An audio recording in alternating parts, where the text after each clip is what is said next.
friends, welcome back.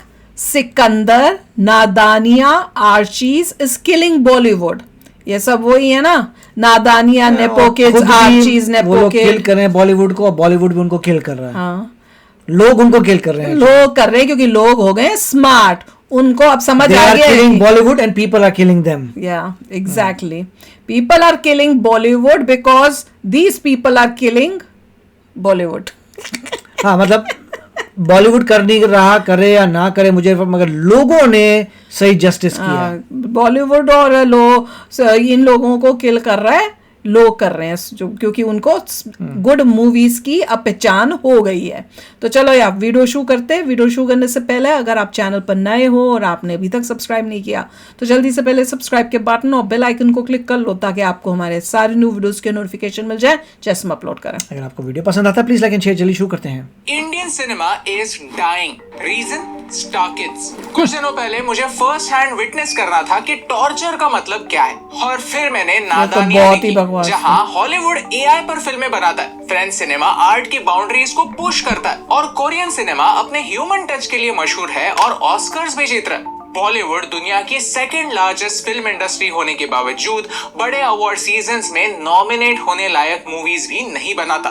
Why is Indian cinema dying? अच्छी फिल्में क्यों नहीं बनती? टैलेंट सिनेमा से गायब क्यों? और इससे हमें क्या फर्क पड़ता? चलिए समझते हैं आज के इस वीडियो में. अगर आप भी मेरी तरह सोचते हैं कि नादानिया जैसे मूवीज बननी ही नहीं चाहिए तो लाइक बटन. मैंने पता नहीं, मैंने तो इंग्लिश में देखी उसे. अगर इंग्लिश में 1 लाख लाइक्स आ गए तो आपका मैसेज मैं उनको पहुंचा दूंगा. चैप्टर 1, बॉलीवुड के 4 विलेंस. आज बॉलीवुड में 4 मेजर विलेंस हैं, जिनमें से पहला है नेपोटिज्म यानी स्टार कल्चर. सेलिब्रिटी इस शब्द का डेफिनेशन है someone who is known to be known, और इंस्टाग्राम की वजह से ये सेलिब्रिटी कल्चर और प्रोमिनेंट हो चुका है. एक ऐसा स्टार किड्स जिसकी मूवी भी नहीं आई है उसके भी मिलियंस में फॉलोअर्स होता है. उन्हें बिना किसी स्ट्रगल के बड़े दिग्गजों के साथ काम करने का मौका मिलता है. उनके गॉड फादर्स होते हैं जो उन्हें सपोर्ट करते हैं और बार बार फ्लॉप्स देने के बाद भी उन्हें फिल्में मिलती ही रहती है, और ब्रांड्स भी. आई एम नॉट सेइंग कि स्टार किड्स को स्ट्रगल नहीं करना पड़ता. What I am saying is का स्ट्रगल अलग होता है. डिफरेंस ये है कि जहां हमारे है कौन होते हैं वहीं का स्ट्रगल शुरू होता है. जब भी स्टार किड्स की कोई नई बैच आती है लगता है पुराने बैच के स्टार किड्स कितने अच्छे थे. लाइक हम खामखा वरुण धवन को ट्रोल कर रहे थे. इब्राहिम खान, जुनैद खान और सुहाना खान उनसे भी गए गुजरे. लिटरली लगता है कि इन स्टार किड्स में ऐसा ही एक सेटिंग है कि अगली बैच इतनी बुरी होगी कि लगेगा कि पहले वाले तो मार्लन ब्रांडो के अवतार थे. दूसरा विलन है रीमेक्स. बड़े मियां छोटे मियां एक कल्ट क्लासिक है. गोविंदा के परफॉर्मेंस के आगे अमिताभ बच्चन भी फीके पड़ गए थे, लेकिन उस क्लासिक को डिस्ट्रॉय किया है नए बड़े मियां छोटे मियां ने, जिसका बजट 350 करोड़ था, और इस फिल्म ने सिर्फ 100 करोड़ रुपए कमाए. सिर्फ 100 करोड़ कैसे कमा ले? मैं तो वो भी हैरान हूं. करोड़ कमाने के बाद भी 100 करोड़ में प्रॉफिट में नहीं जा रही.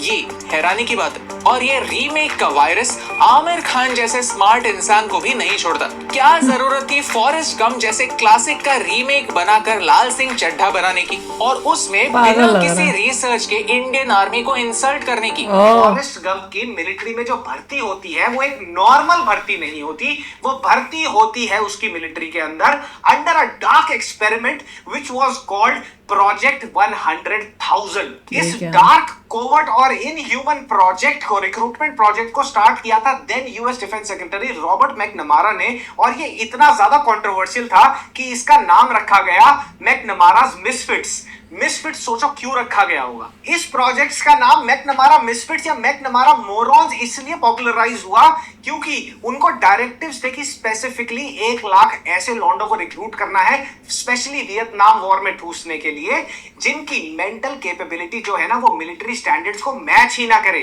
क्या? और लाल सिंह चड्ढा के मेकर्स ने ये वाले फैक्ट को रफा दफाई कर दिया, कंप्लीटली ब्लाइंड साइड कर दिया स्टोरी के अंदर, और बेसिकली ये दिखा दिया है पिक्चर के अंदर कि भैया इंडियन आर्मी भी मेंटली चैलेंज लड़कों को रिक्रूट करके भेजती है वॉर फ्रंट पर, जबकि इन एक्चुअलिटी ये बहुत ही इनडिग्निफाइड और इनह्यूमन चीज है करना, और इंडियन आर्मी ने आज तक अपनी कॉम्प्रोमाइज नहीं करा है स्टोरी तो अलग थी ना, इन्होंने कर दी ना हेल्थ को लेके उनके रिक्रूटमेंट प्रोसेस में.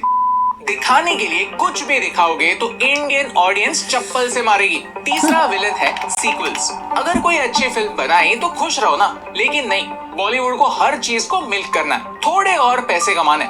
Yes, not all sequels are bad. हमें हमारे जाने पहचाने कैरेक्टर्स को वापस स्क्रीन पर देखने में मजा आता है। Everyone is waiting for Hera Pheri 3 and ZNMD 2 if they ever happen. लेकिन सिंघम जैसी फिल्में हर सीक्वल के साथ वही सारी चीजें छोड़ देती है जिन्होंने उन्हें हिट ये बनाया। लास्ट पार्ट तो सबसे बकवास थी। सबको एक फ्रेंचाइज चाहिए। बागी एक फ्रेंचाइज है, गोलमाल एक फ्रेंचाइज है, टाइगर एक फ्रेंचाइज है। हर कोई मार्वल को कॉपी करना चाहता है लेकिन DCEU की तरह परफॉर्म कर रहा है। बॉलीवुड का चौथा विलन है पापराजी। हम देश के सबसे रिचेस्ट परिवार के एक बड़े ओपनिंग के लिए दुनिया भर के स्टार्स को बुलाता है और उनके सामने ऐसे पापराजी रख देते हैं जो नाक कटा देंगे।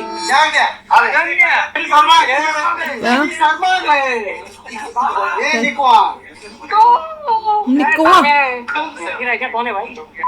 आज कौन है पापराजी एयरपोर्ट लुक, जिम लुक के नाम पर किसी एक्टर को एक्टर रहने ही नहीं इंडिया के देते। बोल रहे हैं। एक एक्टर की लाइफ ही बिग बॉस बन चुकी है। कुछ एक्टर्स की PR टीम्स खुद ही पापराजी को कॉल करती है और फिर एक्टर्स ऐसे Correct. एक्ट करते हैं कि ये अरे सब पता ही थोड़ी नहीं। प्राइवेसी दे दो, as if they don't want to stay on page 3। और ये काफी ज्यादा प्रॉब्लमेटिक है। फेम के साथ ईगो आ जाता है और ये ईगो एक इंडस्ट्री के विनाश का कारण बन जाता है। चैप्टर 2, अच्छी फिल्में चलती नहीं। Okay, this whole video is not just about nepo babies. इसका हमारी इकोनॉमी पर क्या इम्पैक्ट होता है ये भी समझना काफी इंपॉर्टेंट है। मेरी एक थियोरी है, अच्छी फिल्म चलती नहीं और जो फिल्में चलती हैं वो अच्छी होती नहीं। चलिए एक छोटा सा गेसिंग गेम खेलते हैं। मैं कुछ मूवीज के नाम लूंगा और आप गेस बोलो। कीजिए कि क्या ये फिल्में हिट थी या फ्लॉप। लक्ष्य, सोन चिड़िया, रॉकेट सिंह, स्वदेश, स्टूडेंट ऑफ द ईयर 2, बागी 3, रेस 3, हाउसफुल 4। एक सेकंड पॉज कीजिए और बताइए Flop. कि कौन सी फिल्में फ्लॉप हुई और कौन सी हिट। स्वदेश तो hit हुई होगी।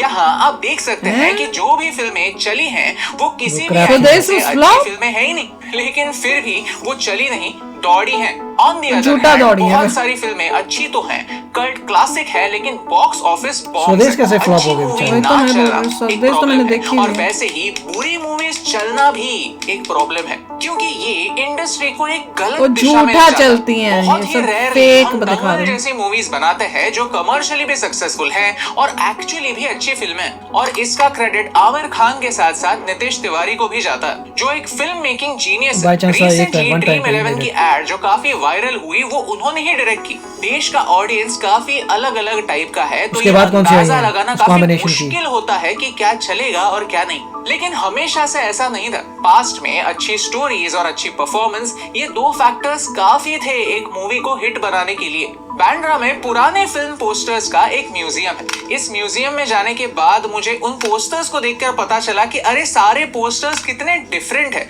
उनके एंगल्स काफी डिफरेंट है, उनका आर्ट काफी डिफरेंट है, इनफैक्ट उनमें जो एक्टर्स हैं वो भी काफी डिफरेंट है, उनकी स्टोरीज भी काफी डिफरेंट है। लेकिन बीच में कहीं पर हम ये सारी चीजें जो हमें डिफरेंट बनाती थी भूल गए। हम डिफरेंट थे और इसे हम एक्सेप्ट करते थे, और इसीलिए दिलीप कुमार और देवानंद सर की लोग आज भी रिस्पेक्ट करते हैं। प्यासा, कागज के फूल, मिस्टर इंडिया, सलाम बॉम्बे, आज की generation को कहाँ पता होगा ये ऐसी फिल्में books? हमने ही बनाई हैं, लेकिन ये सब आजकल ये movies सर को सिस्टम बताऊंगी काम मैं। नहीं कर रहा। Something is I missing, don't know. Something is wrong. Chapter 3, rise of OTT। Star kids और नेपोटिज्म एक रीजन है, लेकिन एक और बड़ा रीजन है थिएटर्स उतने अट्रैक्टिव नहीं रहे। पहले सिंगल स्क्रीन थिएटर्स होते थे जहां 20 रुपए की टिकट मिलती थी। मुझे याद है कि लगान फिल्म तो मैंने ब्लैक में टिकट खरीद कर देखी थी। डिमांड इतनी ज्यादा थी, लेकिन अब डिमांड कम हो गई है और सप्लाई बहुत बढ़ चुका है। मल्टीप्लेक्सेस का जमाना है। आज PVR आइनॉक्स 60% थिएटर्स को कंट्रोल करता है, जो वर्चुअली एक मोनोपोली बन चुका है। और इसका इम्पैक्ट आप देख सकते हैं। पॉपकॉर्न के प्राइसेस टिकट से हाई होते हैं। मूवी से पहले आधा घंटा अभी- तो एड्स चलते हैं और समझ नहीं आता कि हम मूवी देखने के लिए पैसे देते हैं या एड्स देखने के लिए। वही तो और मैं बताती नेटफ्लिक्स हूँ और अभी। हॉटस्टार जैसे प्लेटफॉर्म्स मूवीज के राइट्स रिलीज के समय ही ले लेते हैं और 1-2 हफ्तों में हर मूवी सीधे आपके मोबाइल स्क्रीन पर आ ही जाती है। हमारी फिल्म आ रही है, आप आओ, टिकट ले लो, और अगर नहीं लिया 8 हफ्ते बाद हम आपके घर पे आके ये छोड़ के जाएंगे।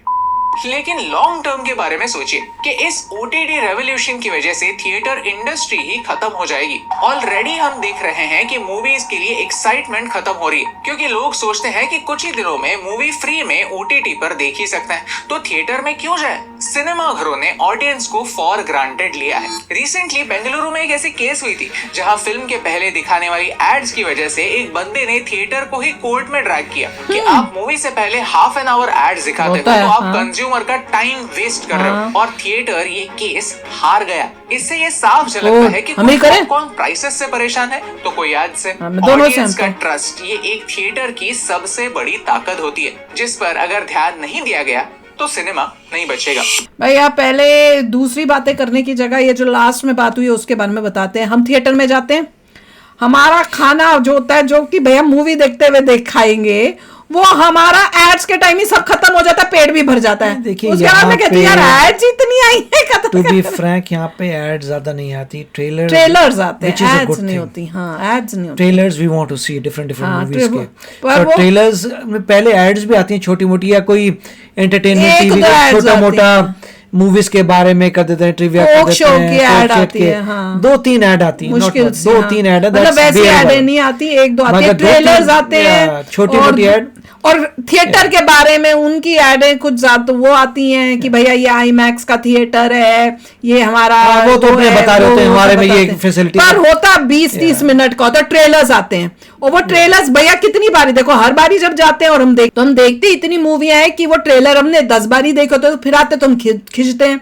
पर क्वेश्चन ये है कि जो भी मूवी शुरू होने से पहले वो जो जितना टाइम वो जो भी दिखा रहे हैं, ट्रेलर्स बार नहीं मैं देख सकती।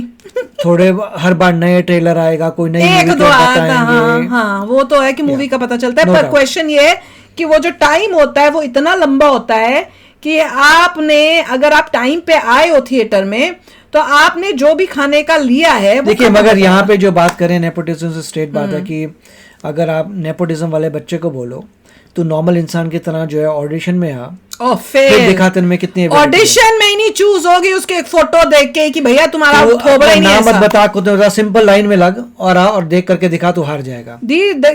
आजकल के जो नेपो किड्स आए हैं उनकी लुक्स तक भी उस स्ट्रेट वहीं पे रिजेक्ट हो जाएंगे फोटोग्राफ में, हंसेंगे। उनका सिस्टम ये होता है कि किसी तरीके से जान पहचान से मूवी में चले जाओ, अगर मूवी थोड़ी सी प्रॉफिटेबल होगी उससे कॉस्मेटिक सर्जरी कराओ और साइकिल रिपीट करो टिल तुम एस्टैब्लिश हो जाओ। कई तो ऐसे हैं जिन्होंने पहले से ही कॉस्मेटिक सर्जरी करके आए, पता नहीं कितनी करके आए। उनकी हालत इतनी बुरी थी कि वो आ ही नहीं सकते थे, पहले कॉस्मेटिक सर्जरी करानी पड़ी टू एंटर। एंड खाली फेस का नहीं, बॉडी पे भी इन्होंने इतनी कॉस्मेटिक सर्जरीज कराई हुई हैं कि अगर इनकी प्रीवियस फोटोज देखो और अब की देखो कहते ये तो शक्ल ही नहीं मैच करी। मोस्टली लोगों को पैसा कमाना है, वो देखते हैं किस चीज में पैसा बनेगा, वो चीज को बनाते हैं आर्ट के हिसाब से नहीं कि ये आर्ट है इसके हिसाब से ये अच्छी मूवी होगी, नहीं ये एथिकल मूवी होगी, नहीं उनको पैसे का देखना है कि इसमें ज्यादा पैसा बनेगा। तो एग्जाम्पल देख लो, आर्चीज में ये जो थी खुशी कपूर जो छोटी बहन है श्रीदेवी की छोटी बेटी, वो पहले आर्चीज में कितना गंदा परफॉर्मेंस था। उसी टाइम अगर उस टाइप की परफॉर्मेंस किसी और एक्ट ने दी होती जो नेपो किड नहीं था, उसका करियर वहीं खत्म था। इसको उसके बाद इतनी बड़ी अपॉर्चुनिटी मिली कि नादानिया में एज अ लीड रोल में वो पूरा फोकस मूवी में इसका और उसके बेटे का, सैफ अली खान के बेटे का था, और एक्टिंग की ABC नहीं, लुक्स में ABC नहीं, और पूरा इन्होंने एक्टिंग किया। और अब पब्लिक के अंदर आके ऐसे एक्ट करते हैं जैसे पता नहीं कितने बड़े हीरो हीरोइन बन चुके हैं ये लोग, और उस तरह से इनकी एटीट्यूड भी हो गया है। So this is so unfair and they don't deserve it. और उसी तरह से शाहरुख खान की बेटी भी देख लो, she is not an actress material, और उसको देखो कितना वो इंपॉर्टेंस मिले जस्ट बिकॉज कि भैया वो शाहरुख खान की बेटी है। It is so unfair for other kids, more deserving actors. तो चलो यार, आप भी शेयर करना अपने थॉट्स। चलते हैं, मिलेंगे नेक्स्ट वीडियो में बहुत ही जल्द। Till then take care and bye bye. तो अगर आप मेरे इस चैनल पे नए हो तो जल्दी से सब्सक्राइब के बटन को हिट करो और बेल आइकन को क्लिक करो ताकि आपको मेरा जब नया वीडियो मैं लगाऊं आपको उसके बारे में जल्दी से पता चल जाए।